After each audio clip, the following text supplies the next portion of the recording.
I have been to Disney World twice when I was a child, when I was supposed to enjoy it.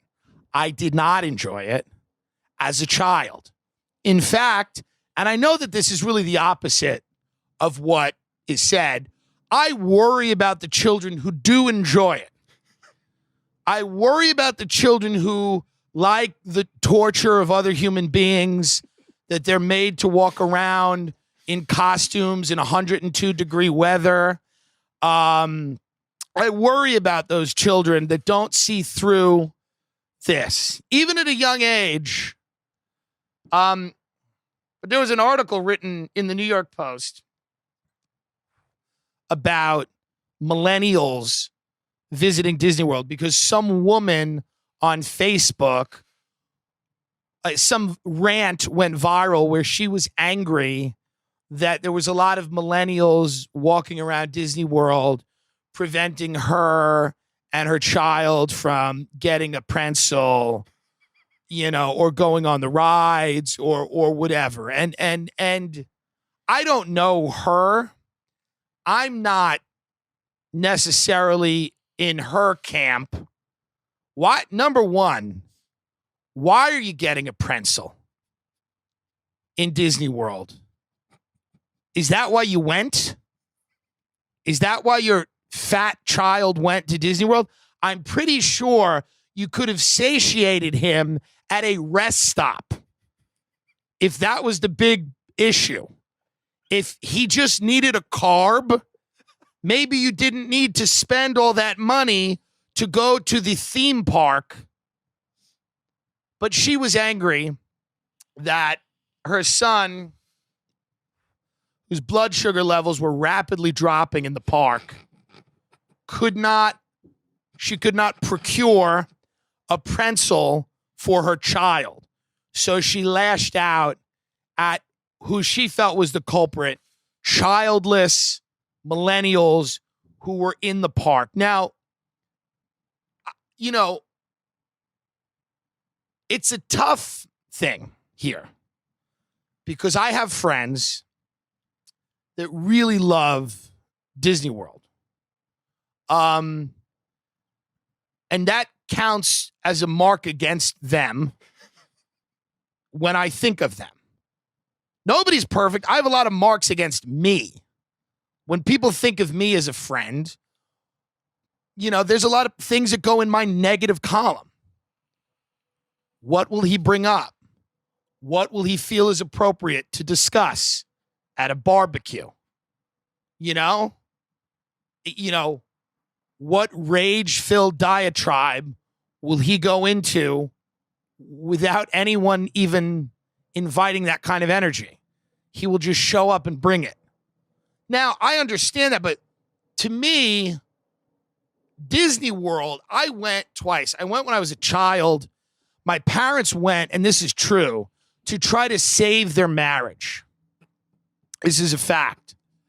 My parents, my boomer parents, went to Disney World to try to save what was a failing marriage. And everybody knew that. At that point, they were sleeping in separate rooms. My mother had taken in this girl, Dorothy, who was like my babysitter. And Dorothy came from a real crack family. And my mother said, come to our home, which is also relatively unhappy.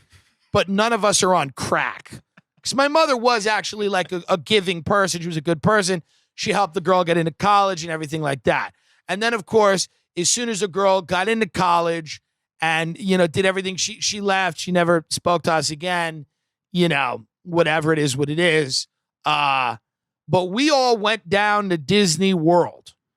And me, my father, my mother, and Dorothy, this kind of broad-shouldered, brutish woman that my mother, I'm trying to remember what she looked like. Some people found her attractive. She had a masculine energy, the woman. She did. Women got to watch out a lot of women that are swimmers, their shoulders get very aggressive, And you notice that if you watch the Olympics and you see females that are swimmers, their shoulders are very, and that was Dorothy's deal. She's pretty, but, built. So my father, my mother, and Dorothy and myself went to Disney World. This is maybe 1993, 4. I'm 7 or 8 years old. We go to Disney World. We stay in the Grand Floridian, which is, I believe, still the top hotel. It's still the top hotel. First of all, I will say this about Disney World. If you're not staying on the property,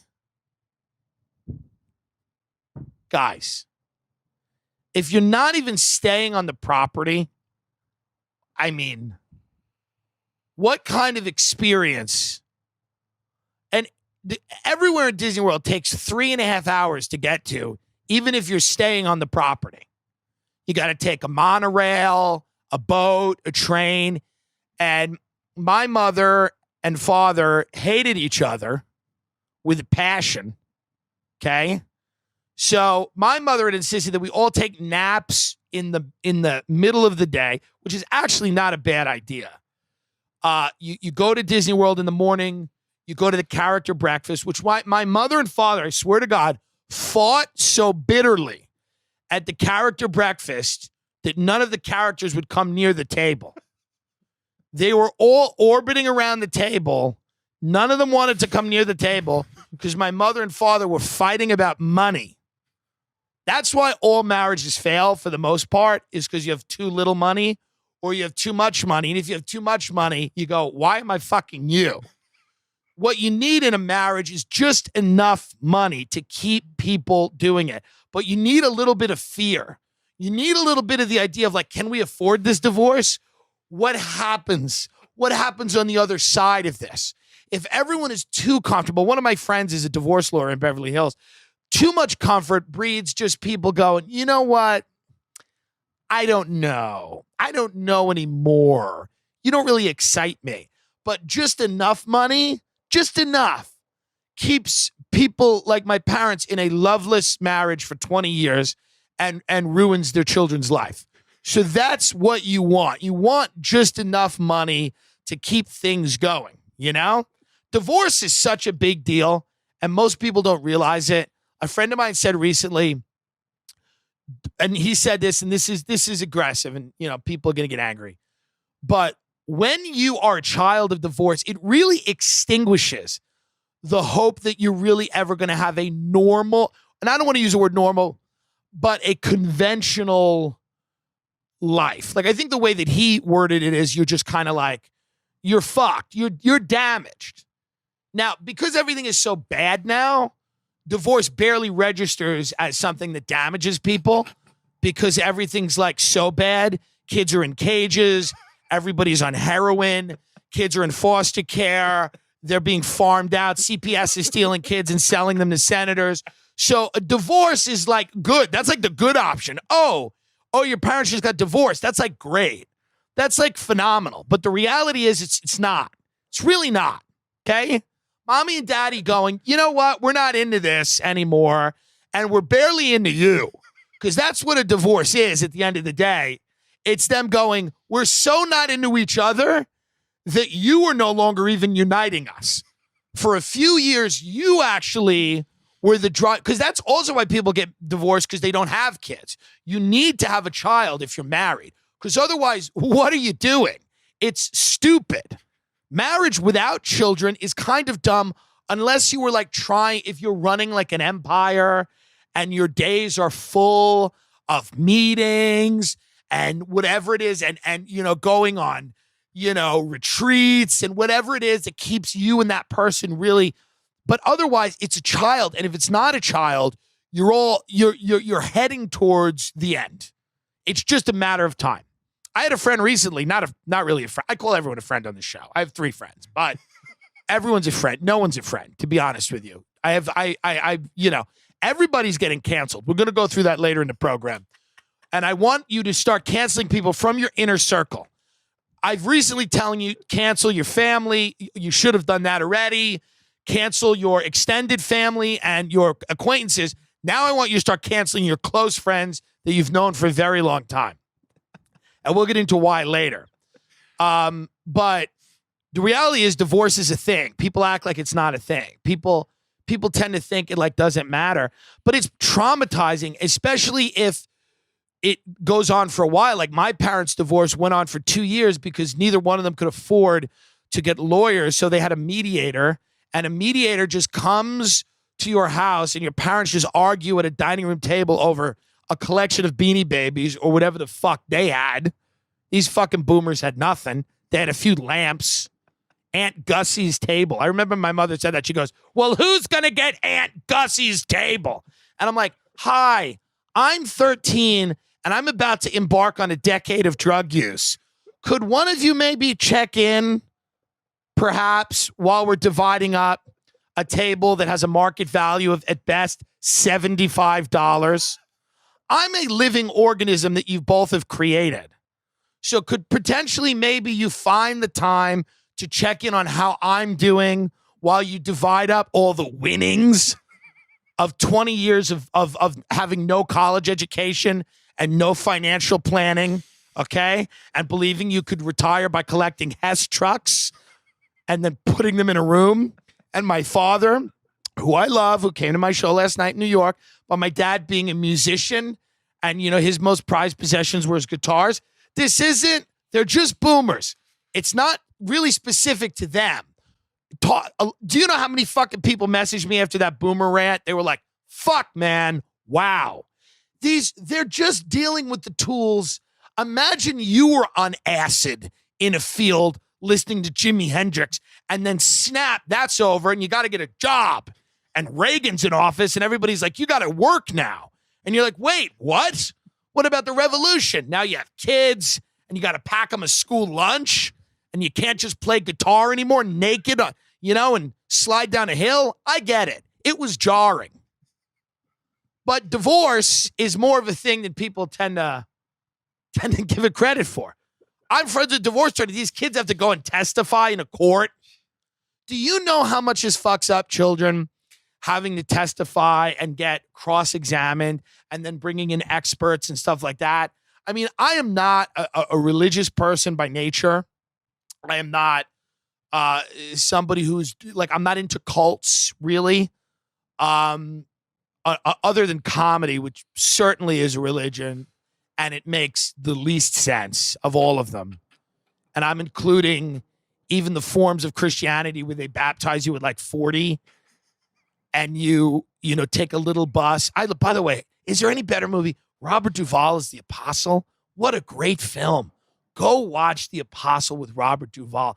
I want to get into fucking evangelical Christianity. After watching that, I want to go to one of those swamp-like churches.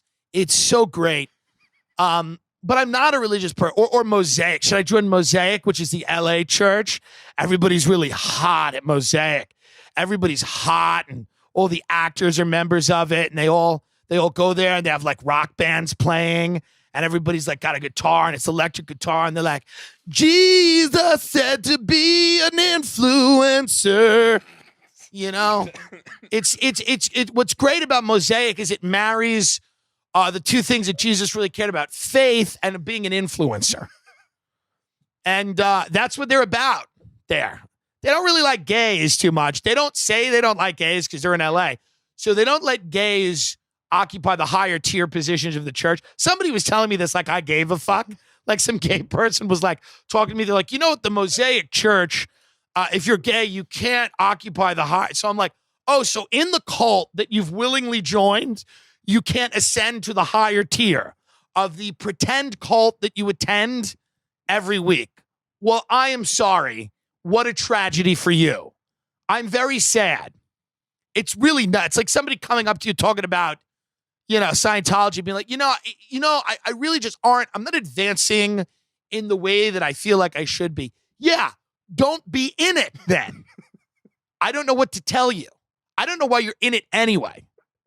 Mosaic. I mean, it's nice looking. There's some really gorgeous people that go. I get it. I get why people want spirituality. I'm not against it, by the way.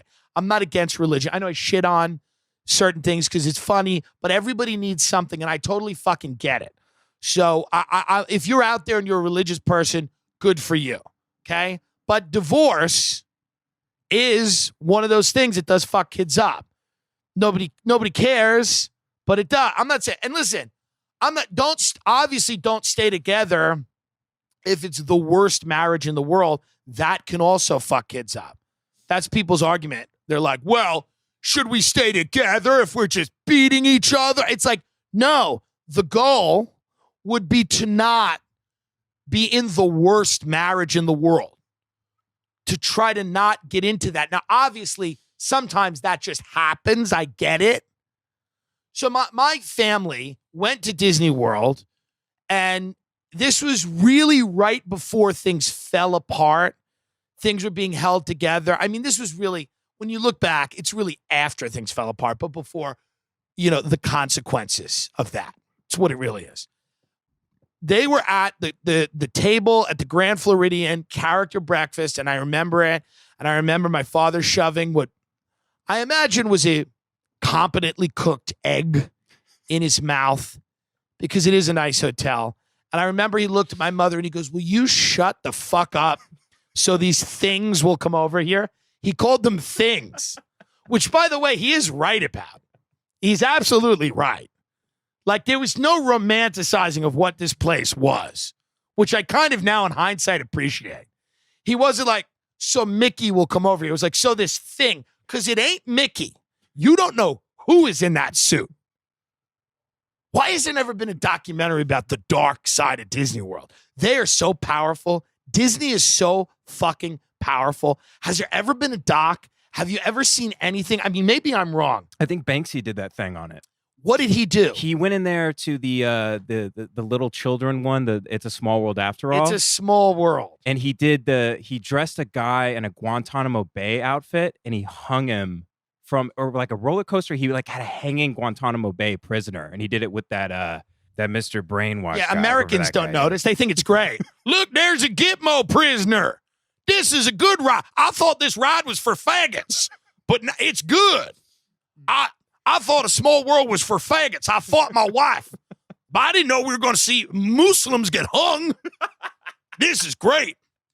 That'll make it the most popular ride in the whole fucking place. They love it.